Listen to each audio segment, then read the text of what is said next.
El sol de la Ciudad de México de ese martes de mayo era implacable. No era el calor seco del norte, sino una humedad pesada y pegajosa que se adhería a la ropa y al alma. Eran las 4 de la tarde y el aire sobre la colonia Roma parecía vibrar con el zumbido constante del tráfico y el grito lejano de un vendedor de tamales. Yo estaba parado frente a una obra en construcción, un esqueleto de acero y concreto que se alzaba con pretensiones modernas, mientras a mi alrededor la vida seguía su curso en edificios de arquitectura más clásica. Me llamo. Bueno, mi nombre no importa ahora. Lo importante es que yo estaba allí, con el sabor amargo del café frío en la boca y el peso de una jornada laboral de 12 horas sobre los hombros. Estaba revisando unos planos en mi tableta, el ruido de los martillos neumáticos y la sirena intermitente de un camión mezclándose en una cacofonía urbana. Era mi vida. Construir. Levantar estructuras que desafiaran el tiempo. Pero en ese instante, mi atención se desvió. Un olor.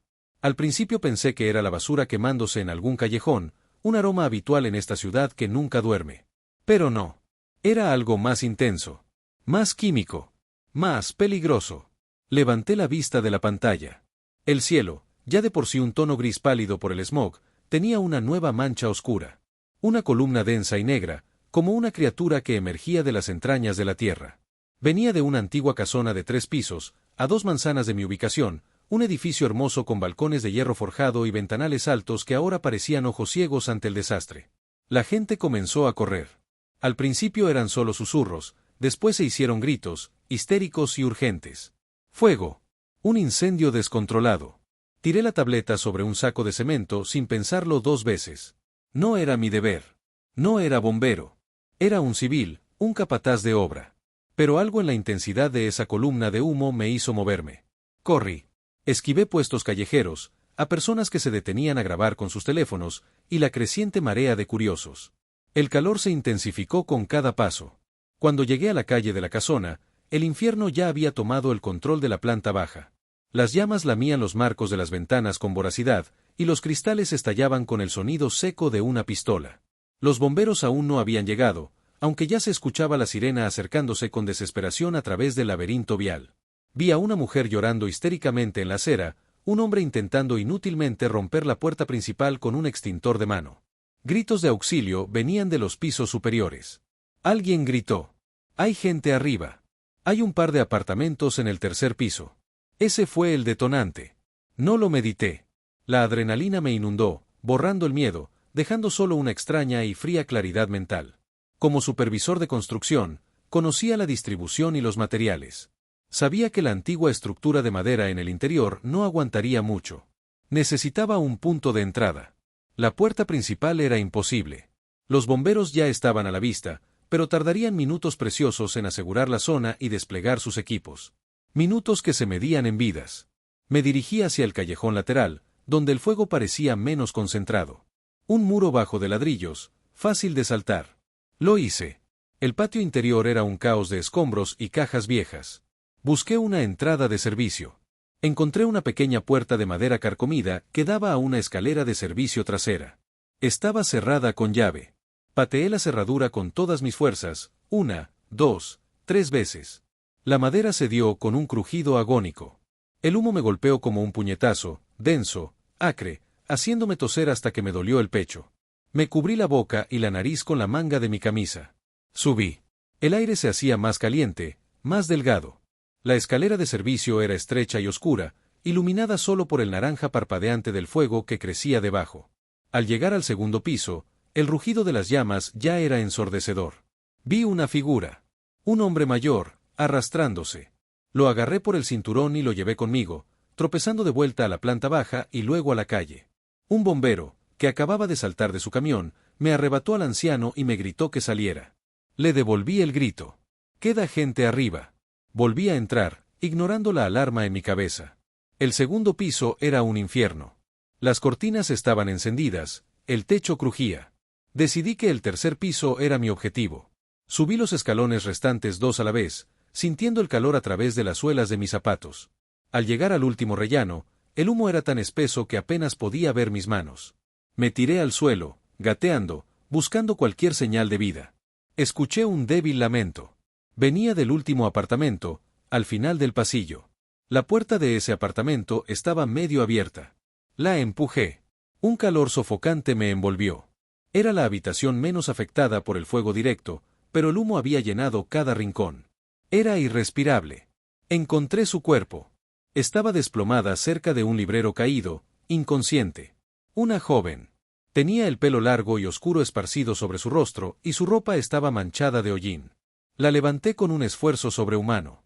Era ligera, pero el peso del miedo, el calor y la falta de aire me hacían temblar.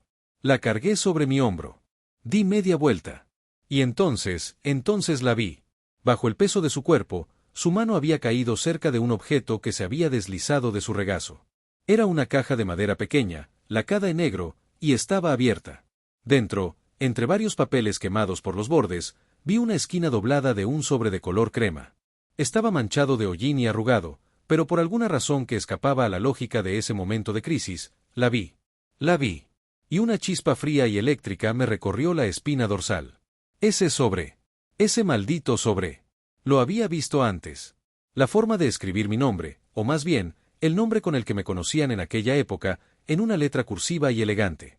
La forma en que estaba sellado con una cera de color borgoña que parecía un error en un mundo de mensajes digitales. Me detuve por una fracción de segundo, una locura que casi nos cuesta la vida. ¿Ella? Aquí. Después de todos estos años, la mujer que había puesto mi mundo de cabeza con unas pocas páginas de tinta y papel estaba ahora en mis brazos, inconsciente, a punto de morir en un incendio que yo había decidido irracionalmente entrar. La tosí, la sacudí. No. Ahora no era el momento para recuerdos estúpidos. La misión era sacarla de allí. Agarré la pequeña caja de madera y la metí instintivamente en el bolsillo trasero de mi pantalón, un acto reflejo, un robo bajo coacción, si se quiere, pero impulsado por una urgencia que no comprendía. Emprendí el camino de regreso. Bajar fue más difícil que subir.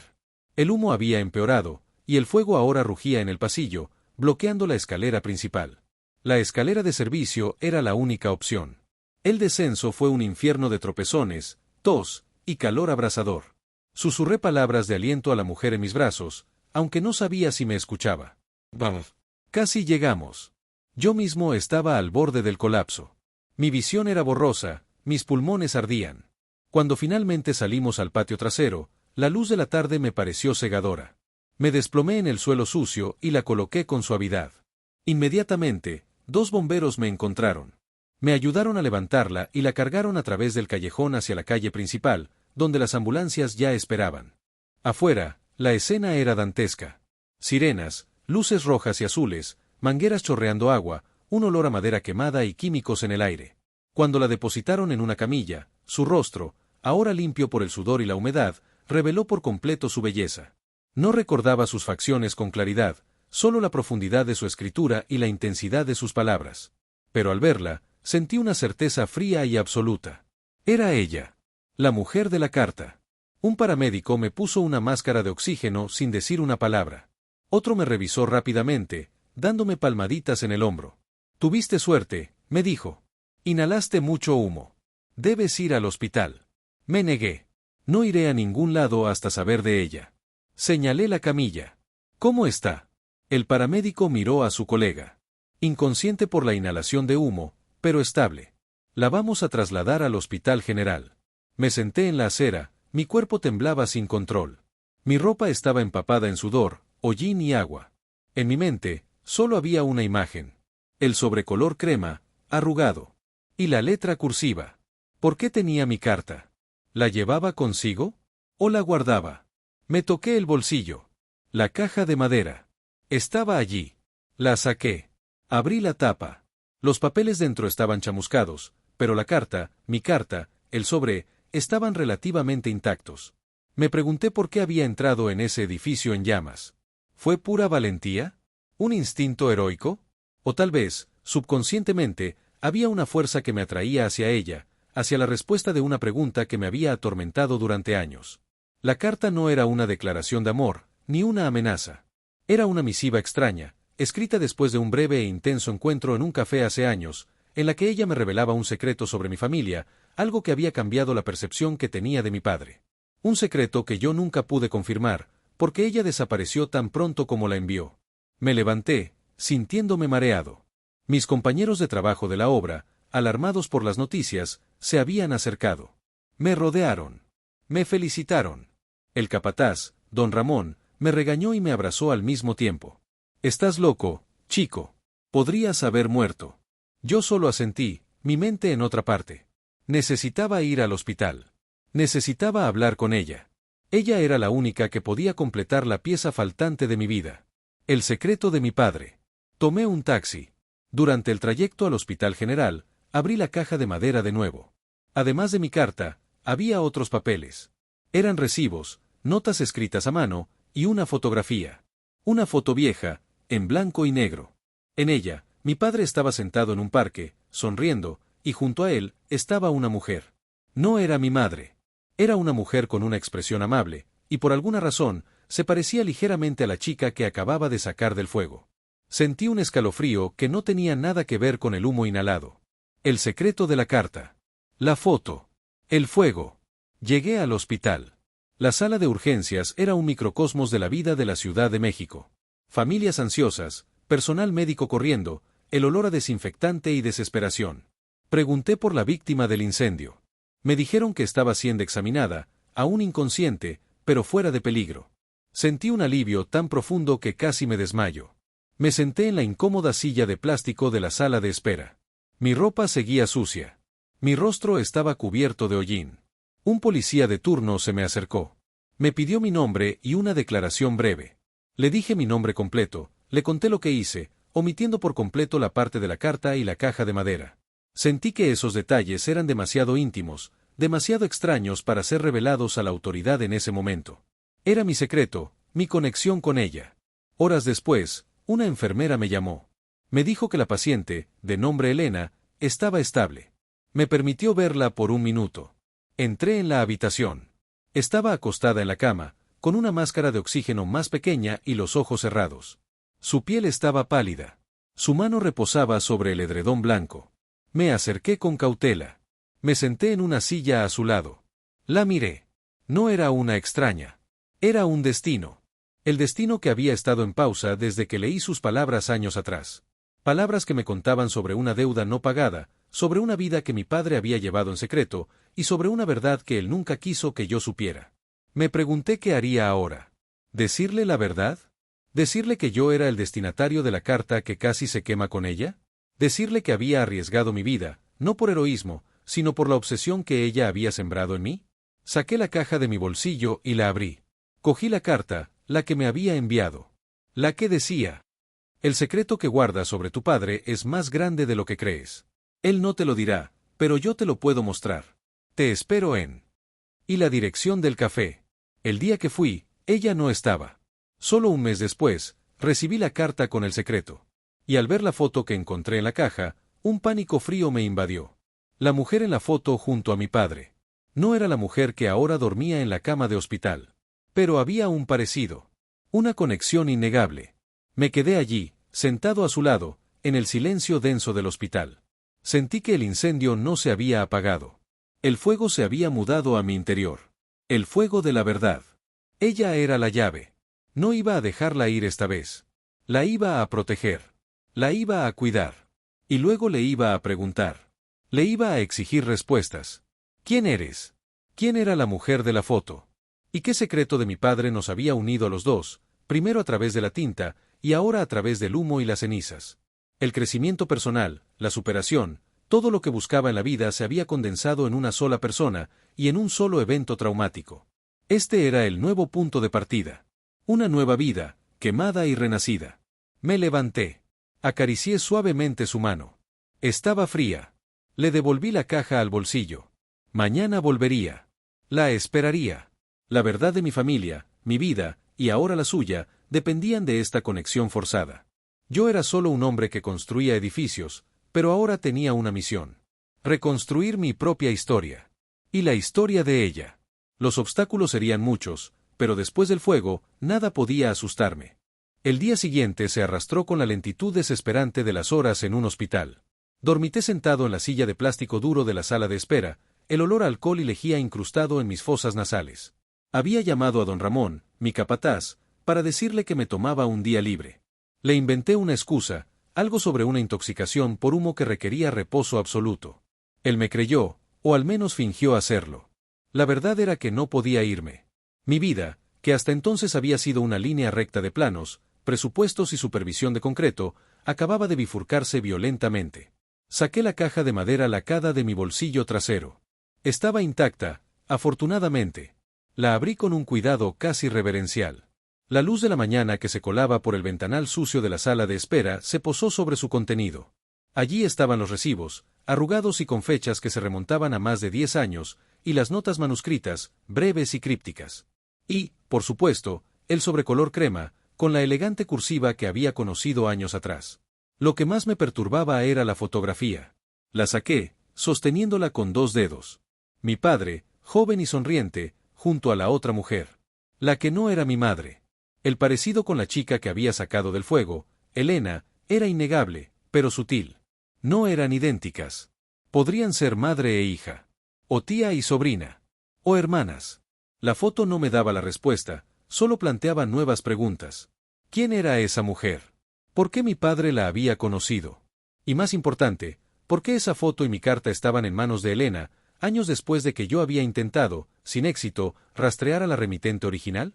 El insomnio, la tensión y el humo inhalado pasaron factura. Me sentía física y emocionalmente agotado. Me levanté y fui a buscar una máquina de café. Mientras esperaba que mi taza se llenara del brebaje oscuro y amargo, reflexioné sobre mi situación. Había cometido un acto impulsivo, casi criminal, al robar esa caja. Pero, ¿era realmente un robo? Era una reliquia que nos conectaba, una evidencia de que el pasado que creía sellado y olvidado seguía respirando. Era mi única pista.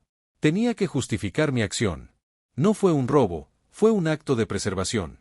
Regresé a la sala. Los minutos se convirtieron en horas. Al mediodía, una enfermera se me acercó. Me reconoció. Tú eres el joven que la sacó del fuego, ¿verdad? Me dijo que Elena había despertado. Sentí un vuelco en el estómago. La hora de la verdad. Me indicó el número de la habitación y me advirtió que no la molestara por mucho tiempo. Caminé por el pasillo. Mis manos temblaban. No por el recuerdo del fuego, sino por la anticipación. ¿Qué le diría? Entré con suavidad. La habitación era pequeña y sencilla. Elena estaba semi-incorporada en la cama, con el pelo húmedo y despeinado, y una expresión de confusión tranquila en sus ojos oscuros. Había un ramo de flores de plástico barato en la mesita de noche. Me acerqué lentamente. Ella me miró fijamente, sin parpadear. Hola, dije en un tono apenas audible, mi voz ronca por el humo. Soy él. El que te ayudó ayer. Ella asintió, su garganta demasiado seca para hablar. Le ofrecí un vaso de agua de la jarra que estaba a su lado. Lo tomó con manos temblorosas. Gracias, susurró después de beber. Su voz era suave, casi un silbido. ¿Quién eres? No tiene importancia, dije, sintiéndome estúpido por no haber pensado en un nombre falso. Solo soy un civil que estaba cerca. Ella me observó, con una intensidad que me hizo sentir desnudo. Civil, entraste en un infierno. No eres un civil. Eres un loco, dijo, con un intento de sonrisa que no llegó a sus ojos. Supongo que sí, respondí. ¿Cómo te sientes? Me duele la cabeza. Y el pecho, por el humo. ¿Y tú? Estoy bien, mentí. Luego, la pregunta que yo temía. ¿Mis cosas? ¿Tus cosas?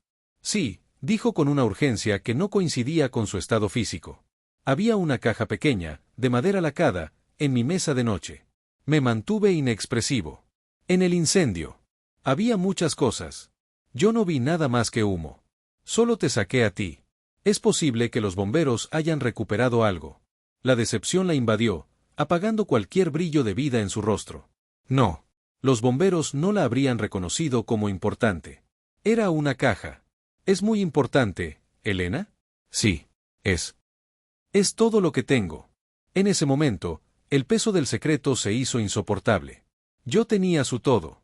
Y estaba mintiendo. No era un buen comienzo para la reconstrucción de mi vida. Pero si le revelaba que tenía la caja, el enigma se resolvería demasiado rápido, sin la progresión dramática que el destino parecía exigir. Además, no estaba seguro de que ella me creería, o si incluso recordaría la carta y nuestra conexión de hace años. Tenía que ganarme su confianza primero. Me quedé en silencio un momento. Luego, saqué mi móvil y fingí investigar. ¿Dónde vivías? Ella me dio la dirección. La Casona de la Roma. Un edificio antiguo, histórico. Ella era inquilina del tercer piso. ¿Por qué se incendió? Pregunté, para rellenar el silencio. Ella se encogió de hombros con dolor. No lo sé. Estaba cocinando algo, pero era en la estufa. No pudo haber sido eso. Olí algo raro justo antes de desmayarme. Químico. Químico. Eso confirmaba mi propia percepción. No era un simple fuego accidental. La miré. Elena, tienes que concentrarte en recuperarte. La caja la encontraremos. Prometo que haré todo lo posible para recuperarla. Ella me miró con escepticismo. ¿Por qué harías eso? Eres un extraño. Esa era la pregunta clave. ¿Por qué? Porque salvaste mi vida, dijo. Ahora estamos conectados. Y me sentí responsable. Mentira. Era una verdad a medias. La verdad completa era que sentía una obsesión. La obsesión de un hombre que había vivido una mentira, y que ahora veía en ella el hilo que descosería todo. Pasamos la tarde hablando de trivialidades, evitando el tema del fuego y el tema de la caja. Me contó que era investigadora histórica, que trabajaba con archivos antiguos y bibliotecas, y que se había mudado a la casona porque la renta era barata y estaba cerca del Archivo General de la Nación. Me di cuenta de que su profesión no era coincidencia. Ella estaba buscando el pasado. Y en su búsqueda, o en una búsqueda anterior, se había cruzado con el mío, con la verdad oculta de mi padre. 2 días después, Elena fue dada de alta. Le pagué un taxi, o eso intenté, pero ella se negó con firmeza. Iba a casa de una amiga en Coyoacán. Me ofrecía llevarla. No tengo carro, dije, mintiendo descaradamente. Pero puedo acompañarte. Necesitas ayuda para llevar lo poco que te queda. Ella dudó, pero aceptó. Mientras esperábamos el autobús hacia Coyoacán, le pregunté sobre la casona. Me dijo que vivía allí por una razón específica. Estaba investigando algo sobre el edificio mismo, sobre una familia que había vivido allí a principios del siglo XX. Un proyecto personal, me dijo. No quiso darme más detalles. ¿Y tu familia, Elena? ¿Están cerca? Ella bajó la mirada, el rostro ensombrecido. No. No tengo familia cercana. Sentí una punzada de culpa y a la vez, una extraña sensación de oportunidad. Yo tenía la foto. Yo sabía algo de su posible familia. Pero no podía, no debía, romper la tensión de la narrativa que estábamos tejiendo. Llegamos a Coyoacán. El ambiente era completamente diferente al de la Roma. Más tranquilo, más bohemio. La casa de su amiga, una mujer robusta y amable llamada Sofía, era cálida y colorida. Sofía me miró con desconfianza. ¿Quién eres tú? Soy su amigo de la obra, dije, sintiendo que mi vida se estaba convirtiendo en una red de mentiras. La ayudé en el incendio. Sofía me miró de arriba abajo, su mirada penetrante. Si le haces algo, te las verás conmigo. Tranquila, señora, le dije. Solo quiero asegurarme de que esté bien. Me quedé un rato, ayudando a Elena a instalarse en el sofá. Ella estaba débil, con tos persistente. Me di cuenta de que mi presencia la incomodaba, pero también la tranquilizaba. Antes de irme, le dije. Mañana regreso. Tenemos que hablar sobre esa caja. Quiero ayudarte a recuperarla. Ella asintió, su rostro serio. Te lo agradezco, de verdad. Pero la policía ya está investigando. No confíes solo en la policía, Elena, le dije, con una seriedad que la sorprendió. Esto se siente personal. Salí a la calle. La noche caía sobre Coyoacán, y el aroma de los jazmines se mezclaba con el de la cena que Sofía estaba preparando. Me alejé de la casa y me detuve bajo un viejo árbol de ahuehuete. Saqué mi teléfono e hice lo que debía haber hecho antes. Busqué a la mujer de la fotografía. Usé la función de reconocimiento facial, filtrando por la Ciudad de México y la época. Nada. La foto era demasiado antigua. Cambié mi estrategia. Llamé a mi única conexión en el lado oscuro de la información. Mi amigo de la infancia, Juan, que ahora trabajaba en el Archivo General de la Nación, en una sección donde se manejaban documentos confidenciales y a veces, secretos. Juan, dije en cuanto me contestó. Necesito que hagas un favor. No preguntes nada. Es algo muy viejo. Juan, con su habitual tono de sarcasmo, me respondió. Si es muy viejo, ¿por qué te metes en problemas con él? Sabes que mi vida es lo más aburrido que hay. Le expliqué la situación en términos vagos. Una foto antigua. Un edificio quemado. Un secreto de mi padre. Le di la dirección del edificio en la Roma y el nombre de la mujer de la foto. O lo que creía que era un nombre, Laura. Juan hizo una pausa. ¿Laura? Es un nombre muy común. Dame más. Le di el año aproximado de la foto. Y el dato clave, La foto estaba tomada frente a un café llamado El Candil. Un lugar que ya no existía. Juan se rió. Eres un caso perdido. Pero está bien. Lo intentaré. Dame unos días. El archivo está lleno. Sentí un ligero alivio. El apoyo. Eso era lo que necesitaba. Había pasado mi vida adulta dependiendo únicamente de mi propia fortaleza y capacidad para resolver problemas de ingeniería. Esta vez, era diferente. El problema era emocional, histórico y personal. Necesitaba ayuda externa. Al día siguiente, volví a Coyoacán. Esta vez, me sentía más como un detective que como un rescatista. Sofía me dejó entrar sin palabras, su mirada aún crítica, pero con un toque de resignación. Elena estaba mejor. Estaba sentada en la mesa de la cocina, tratando de escribir algo en un cuaderno. ¿Qué haces? Intentando reconstruir lo que perdí, dijo. La caja tenía todo mi trabajo. Me senté frente a ella. Hablemos de eso, Elena. ¿Qué contenía exactamente la caja? Ella dudó. Me miró a los ojos, tratando de discernir si yo era un aliado o un simple curioso. Contuvo el aliento, y yo noté cómo su pecho se inflaba con la tos. No era solo mi trabajo, dijo en un susurro. La caja contenía la prueba de que el incendio no fue un accidente. Me quedé de piedra. Sentí una ola de calor que no provenía de ninguna chimenea. ¿Cómo? Ella continuó, con una voz más firme. Hace meses, estaba investigando a la familia que construyó la casona. Eran joyeros, gente rica, con conexiones políticas oscuras. Encontré documentos que sugerían que la casona no era solo una residencia. Era una especie de refugio para documentos y objetos sensibles. Cosas que no querían que la revolución o la guerra interna se llevaran. Joyas, dinero y secretos. Ella se reclinó, exhausta. Y la caja contenía una carta muy vieja, de la dueña original, describiendo una especie de código que estaba escondido en la propia estructura de la casa. Un código que apuntaba a un tesoro o más probablemente, a una verdad que podía dañar a gente poderosa, incluso ahora. Mi sangre se heló. ¿El incendio fue provocado? Sí, dijo Elena. Una semana antes, alguien irrumpió en mi apartamento. Buscaban la caja. ¿Y por qué te la enviaron a ti? Ella se llevó una mano a la sien. No me la enviaron. La encontré. Estaba escondida en el hueco de una chimenea sellada, mientras hacía una investigación arquitectónica. Y la usé. La usé como un cuaderno de notas. Guardé mis cosas importantes en ella. Y, entre ellas, la carta de mí y de mi padre. Mi cuerpo se tensó. El padre. La palabra que estaba esperando. Pero ella no podía saber que yo ya tenía la caja.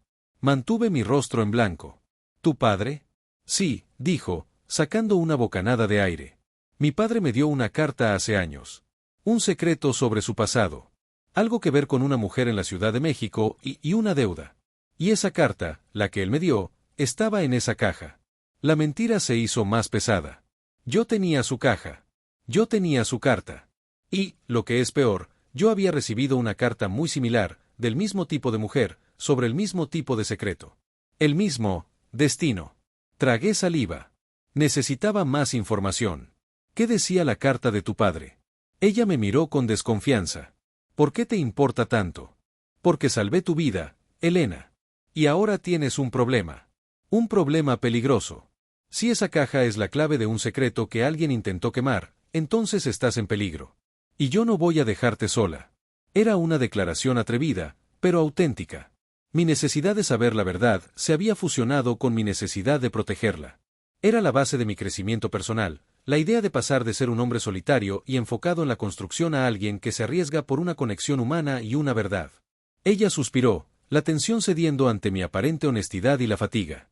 Decía que la verdad sobre nuestra familia, sobre su juventud, no estaba en el pueblo, sino aquí, en la Ciudad de México. Que había cometido un error. Una injusticia hacia una mujer, hace mucho tiempo. Y que esa injusticia era una deuda que yo, su hija, debía saldar. Por eso vine. A investigar la deuda. Una deuda. Mi carta hablaba de una deuda impaga por mi padre. Esto no podía ser una coincidencia. Éramos los hijos de dos hombres diferentes, o de la misma mujer. O los hijos de dos hombres que compartían un mismo secreto, una misma culpa. Le dije. Elena. Tenemos que trabajar juntos. Tú eres la investigadora. Yo soy un tipo práctico. Sé cómo moverme en esta ciudad. Sé cómo buscar cosas. Y sé cuando una mentira es peligrosa. Ella asintió lentamente. ¿Y cómo vamos a buscar la caja si la policía no la encontró? Le mentí por última vez sobre el tema de la caja. Le dije que iría a la estación de bomberos, que usaría mis contactos en la construcción para que me dejaran escarbar en los escombros. Pero, le dije, necesitamos empezar con la historia de la casona. ¿Quién la construyó? ¿Cuál es el código? Elena se sintió revigorizada por la acción. Me mostró lo poco que había logrado salvar. Un pequeño diario de notas y un mapa que había dibujado de la estructura de la casona.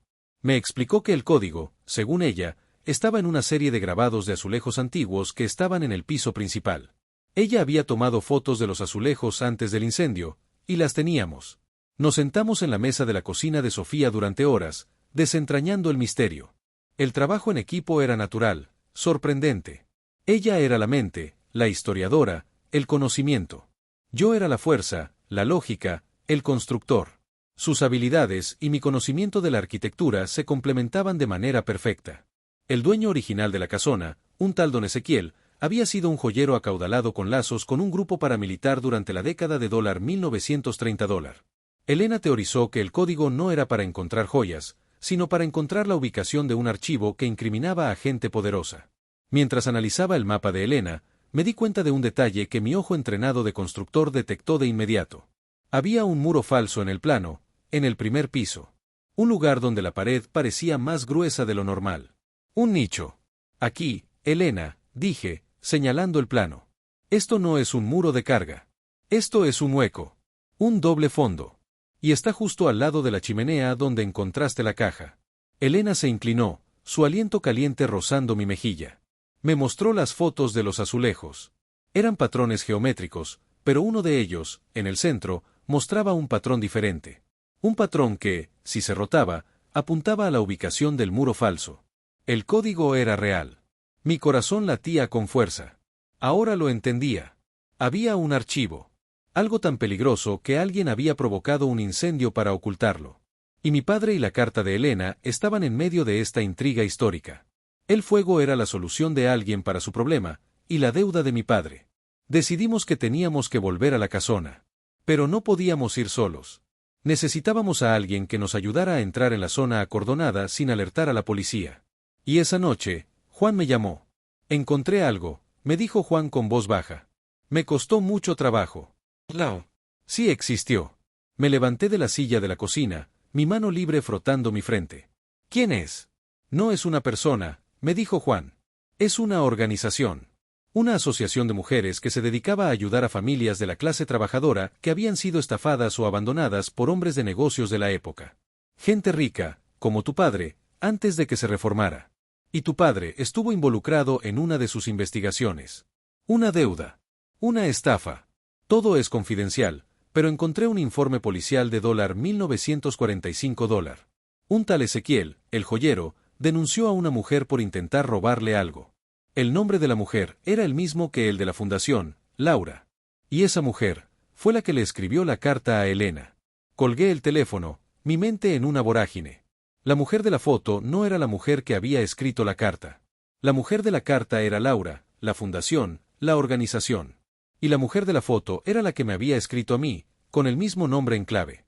Una red. Una cadena. Los secretos de mi padre no eran solo suyos. Eran parte de una historia de corrupción y resistencia. Miré a Elena. Ella estaba analizando las fotos de los azulejos. En mi bolsillo, sentía el peso de su caja de madera. Sentí una culpa atroz. Pero ahora entendía por qué tenía que mentir. El contenido de la caja era demasiado peligroso para ser revelado en ese momento. Lo que ella había perdido no era solo su trabajo. Era su vida. Y la verdad de mi padre. Decidí que el único camino era confesar. No podía seguir mintiendo, y menos ahora que éramos aliados en una investigación que podría matarnos. Elena, dije, respirando profundamente. Hay algo que tengo que decirte. Algo sobre la caja. Ella levantó la mirada, esperando. La verdad no era una joya o un archivo. La verdad era que yo había encontrado lo que estaba buscando, pero que esa verdad me había encontrado a mí primero. Y ahora, nuestra supervivencia dependía de que también podíamos manejar ese secreto. Tenemos que irnos, le dije a Elena. Ahora. Tenemos que recuperar lo que perdistió en ese muro falso. Necesito a alguien práctico. Y tú, eres lo único que me queda. La noche sobre la Ciudad de México se había convertido en una manta de terciopelo frío y húmedo. Eran poco más de las 2 de la madrugada cuando llegamos a la colonia Roma. El aire olía a moho, a tierra mojada y a las cenizas persistentes del incendio. Había conseguido un viejo coche prestado de un colega de la obra, un sedán discreto que se mezclaba bien con las sombras de las calles residenciales.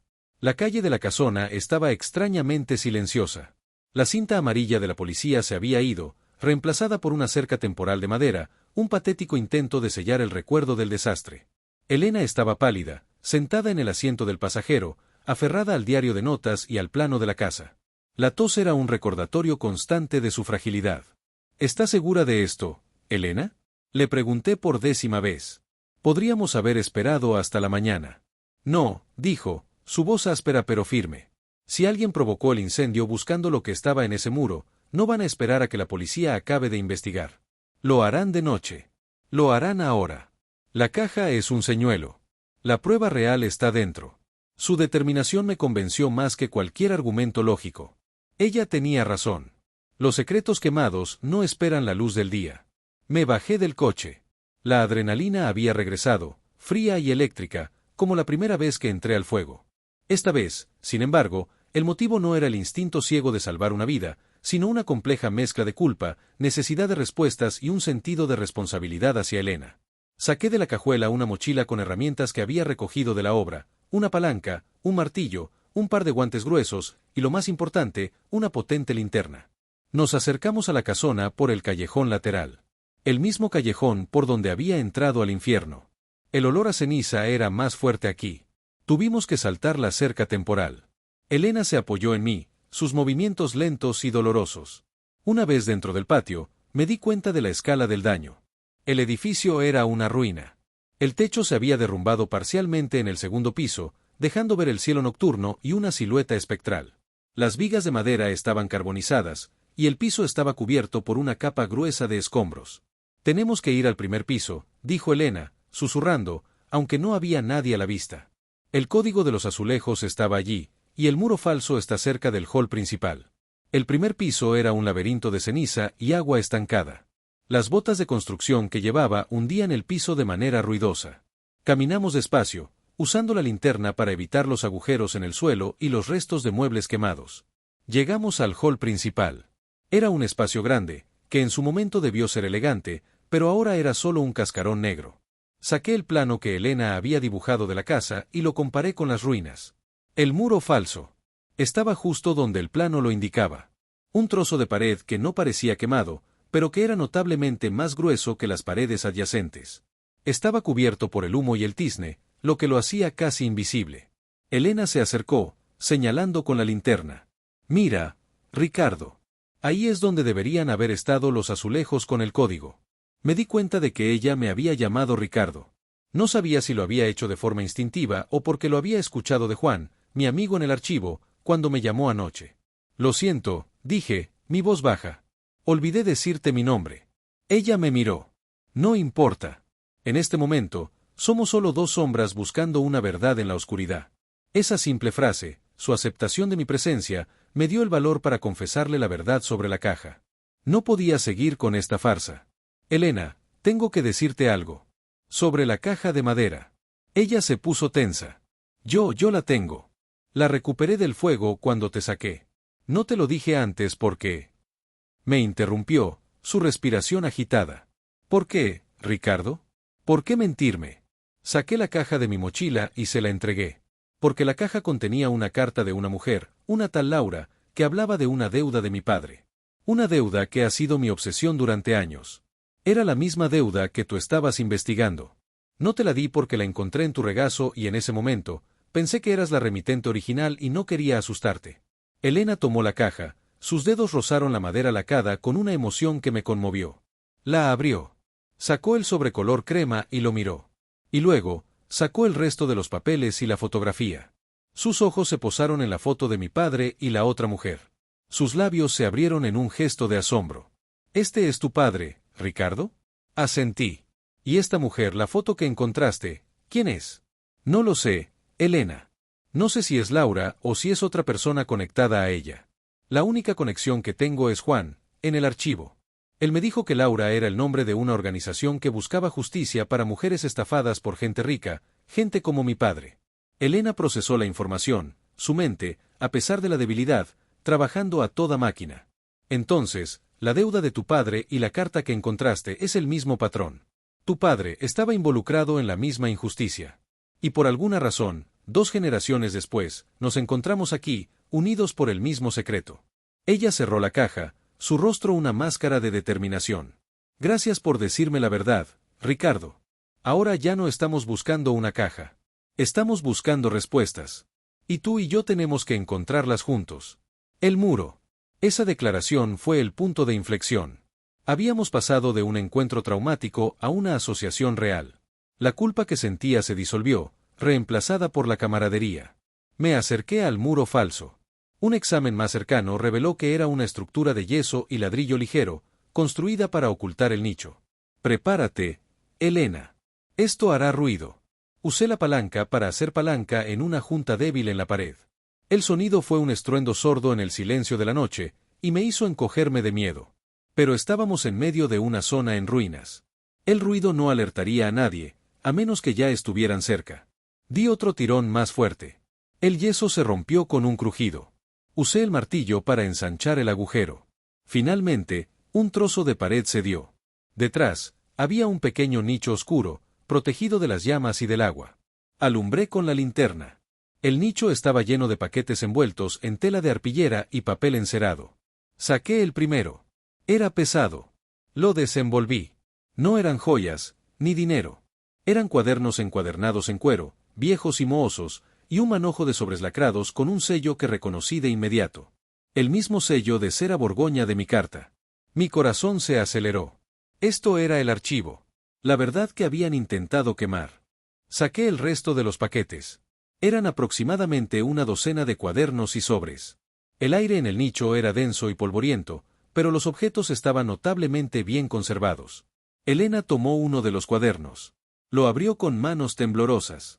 Esto, Ricardo. Esto no es solo la historia de don Ezequiel. Esto es un registro. Comenzamos a hojear. Las letras eran pequeñas y uniformes. Eran diarios. Diarios de don Ezequiel, el joyero de la casona. Pero no eran solo diarios personales. Eran libros de contabilidad detallados de sus operaciones ilegales. Sobornos, extorsiones, nombres de políticos corruptos, y, lo más importante, los nombres de las mujeres que la organización Laura había estado intentando proteger. En el tercer cuaderno, Elena se detuvo. Mira esto, Ricardo. La entrada del 18 de marzo de 1945. Me acerqué y leí por encima de su hombro. Decía, la zorra de Laura ha vuelto. Ella sabe demasiado sobre el asunto de la deuda con el contratista. Si no se calla, le haré pagar. Su hijo, el pequeño, no me interesa, pero el archivo me arruinará. El contratista. Mi padre. Él era contratista de construcción en esa época. El pequeño. El hijo. Yo. Yo había nacido en 1943. Elena me miró. Tu padre estaba trabajando para don Ezequiel. Estaba involucrado en algo sucio. Y Laura, la organización, lo estaba investigando. Ella sabía de la deuda que tu padre tenía con don Ezequiel, una deuda que probablemente era por dinero robado o algún trato corrupto. Tu padre no le pagó a don Ezequiel y lo dejó en mal lugar con la ley.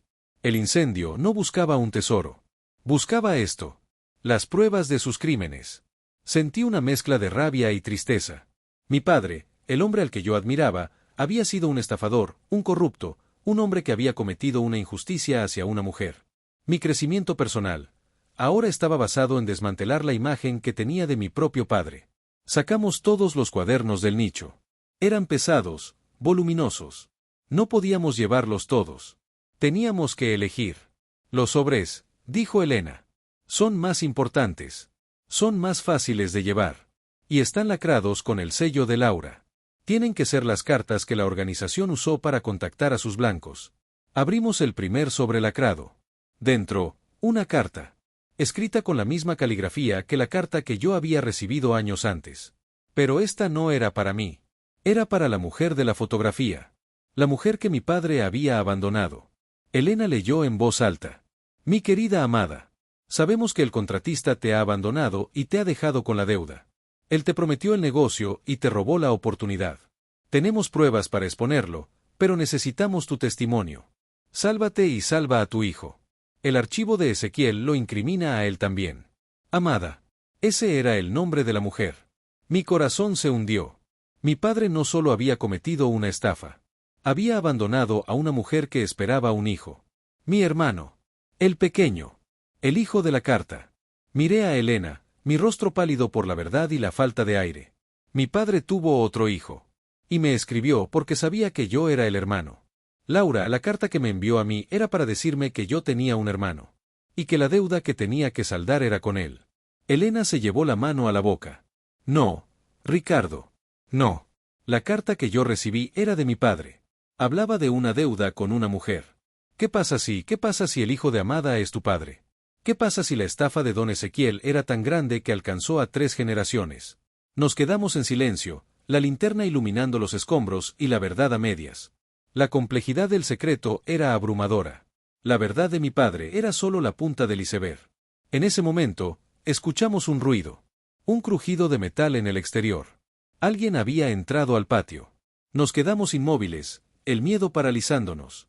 Las sombras se movían afuera. Los intrusos. Habían venido por el archivo. Tenemos que irnos, susurré. No podemos dejarlos a ellos. Agarramos los sobres lacrados y 2 de los cuadernos más pequeños. Los metimos a la fuerza en la mochila.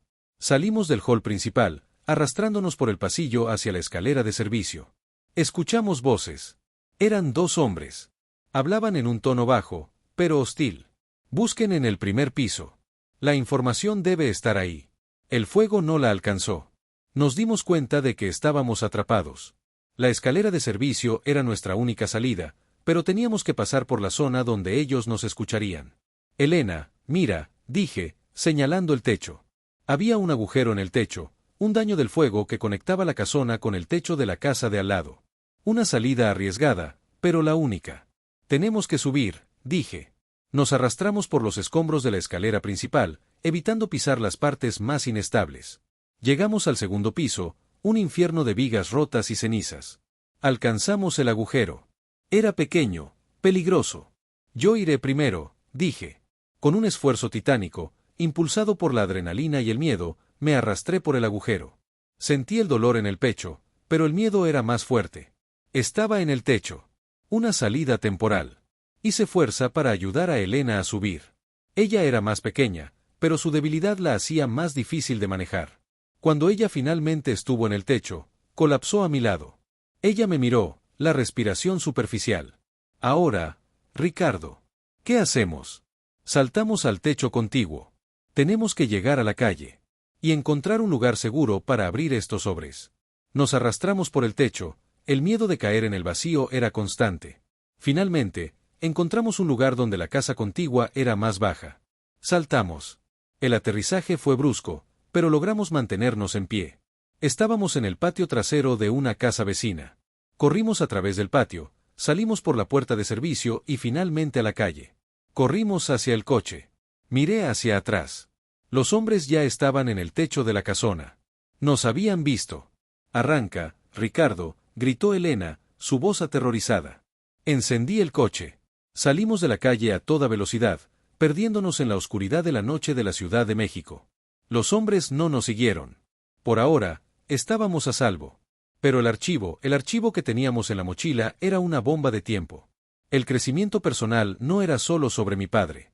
Era sobre la justicia. Sobre el legado. Y ahora, sobre la supervivencia. Conduje sin rumbo fijo durante lo que parecieron horas, inmerso en la densa niebla de la madrugada que se arremolinaba en las avenidas. El sedán prestado olía a ceniza y a miedo. Miraba constantemente por el retrovisor, esperando ver luces persiguiéndonos, pero las calles de la ciudad eran solo testigos mudos de nuestra huida. Estacioné el coche finalmente en un estacionamiento subterráneo, oscuro y frío, cerca del centro, un lugar que parecía lo suficientemente anónimo como para darnos un respiro. Elena se desplomó contra el asiento, la tos la sacudía con espasmos secos.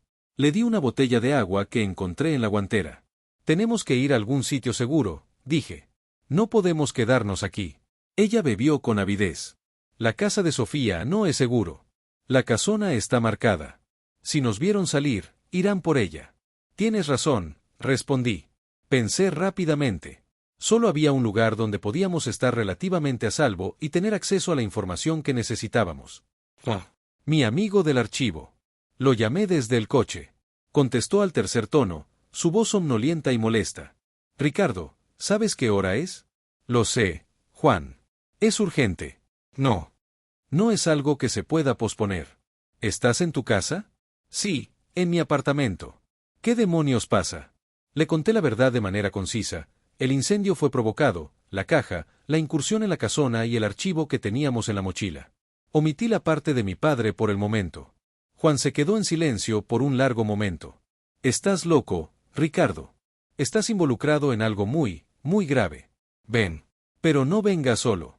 Déjala a ella a unas cuadras y ven solo. No quiero que me involucren. No, Juan, le dije con firmeza. Ella es la clave. Sin ella, esto no tiene sentido. Además, ella está herida. Vamos los dos, o nos buscas en la calle en un par de horas. Juan suspiró con resignación. Que sea rápido. Mi apartamento está en la colonia Doctores. Sé discreto. La colonia Doctores. Un lugar de contrastes, con edificios antiguos y clínicas modernas. Llegamos al apartamento de Juan 20 minutos después. Él nos abrió la puerta, con el pelo revuelto y los ojos inyectados en sangre. Era un hombre bajo y nervioso, su única valentía residía en su conocimiento de los archivos. Nos hizo pasar con un gesto apurado. Su apartamento era un desorden de libros, papeles y cajas de pizza. Era el refugio perfecto para nuestro secreto. Elena se desplomó en el sofá, su cuerpo temblando. Juan nos dio café caliente. Ahora, dijo Juan, cruzándose de brazos, su mirada de reproche. Explíquenme. Desde el principio. Y que sea la verdad. Le conté todo.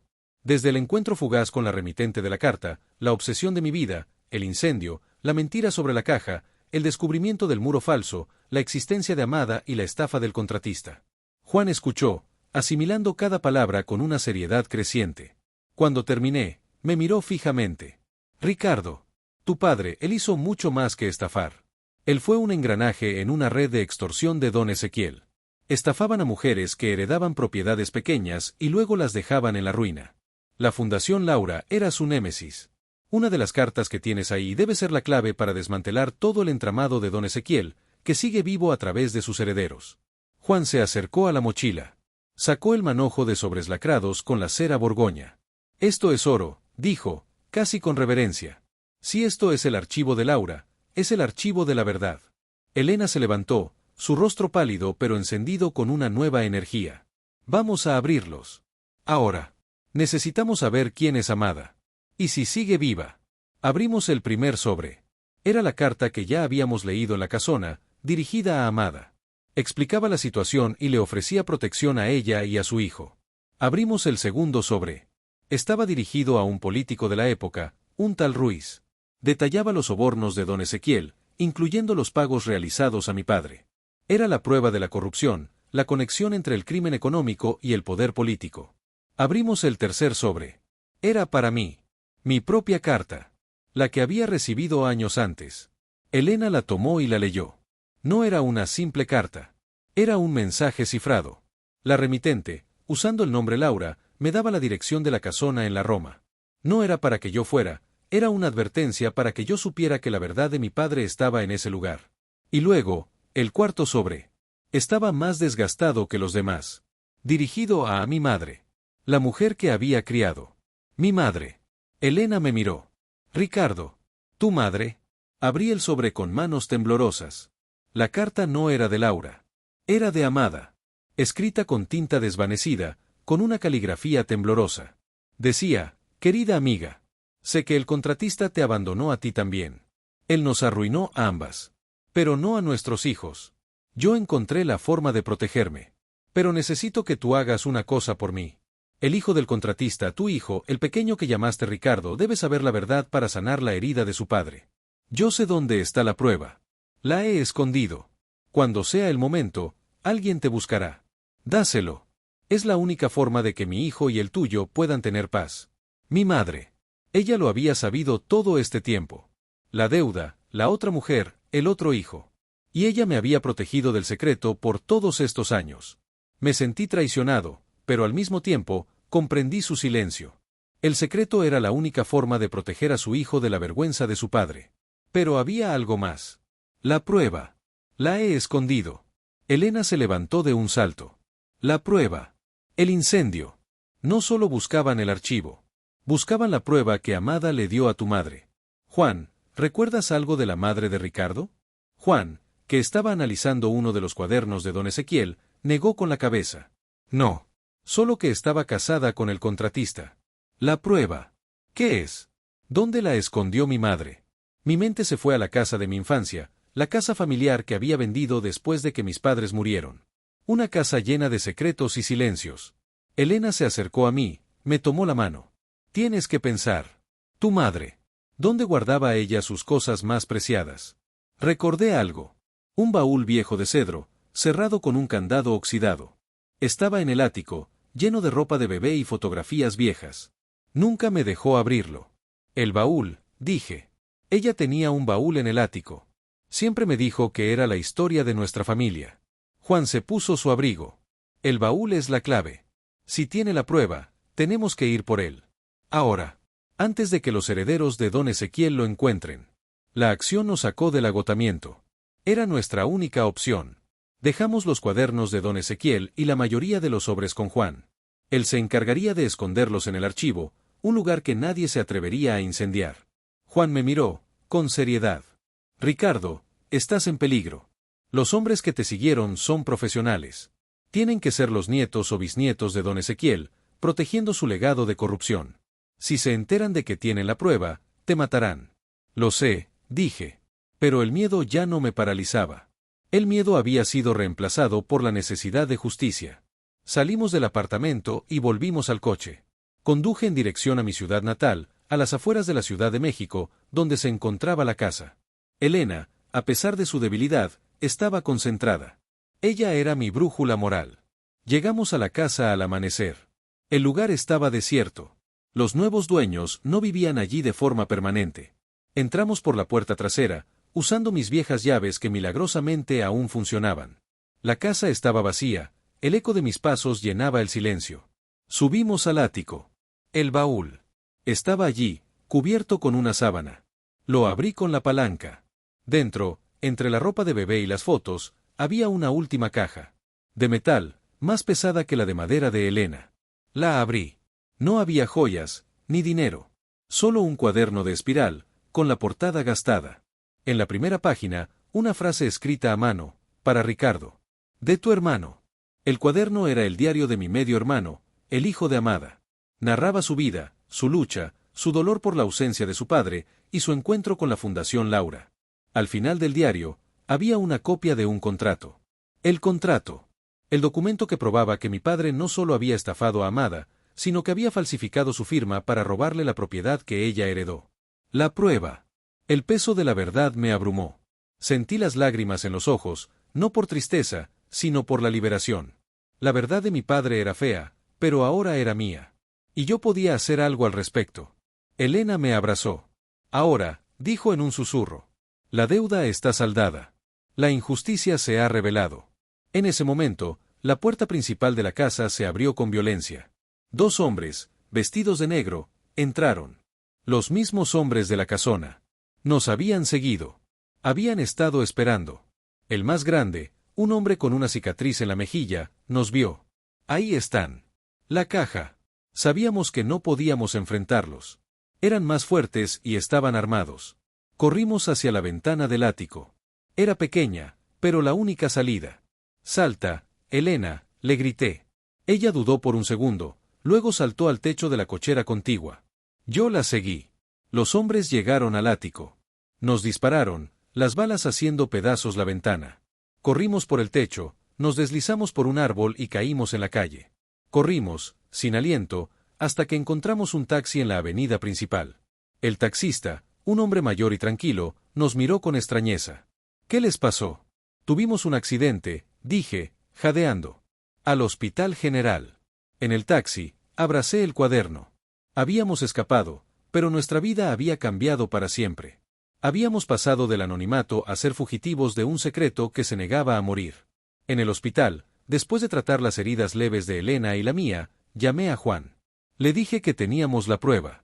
Él me dio instrucciones. Él se encargaría de llevar el archivo de don Ezequiel a un periodista de un medio independiente. Y yo haría la entrega de la prueba de mi padre. Días después, la historia explotó en los medios de comunicación.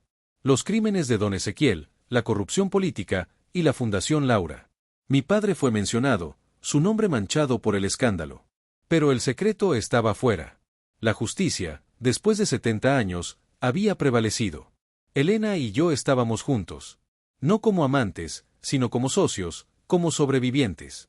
Habíamos encontrado un pequeño apartamento, anónimo, en las afueras de la ciudad. Ella estaba recuperada, y yo estaba en proceso de reconstrucción. La imagen de mi padre se había roto, pero mi propia identidad se había fortalecido. Había pasado de ser un hombre que construía edificios a un hombre que construía la verdad. El crecimiento personal fue el regalo del fuego. Había entrado las llamas buscando una verdad abstracta, y había encontrado una mujer, un hermano, aún por encontrar, y la fuerza para desmantelar un legado de injusticia. Mi vida no sería fácil. Los herederos de Ezequiel no me dejarían en paz, pero Elena y yo estábamos juntos, preparados para enfrentar el futuro, sabiendo que la verdad, por dolorosa que sea, es la única base sólida sobre la cual construir. La deuda estaba saldada. Y la historia de mi padre, finalmente, había encontrado su cierre.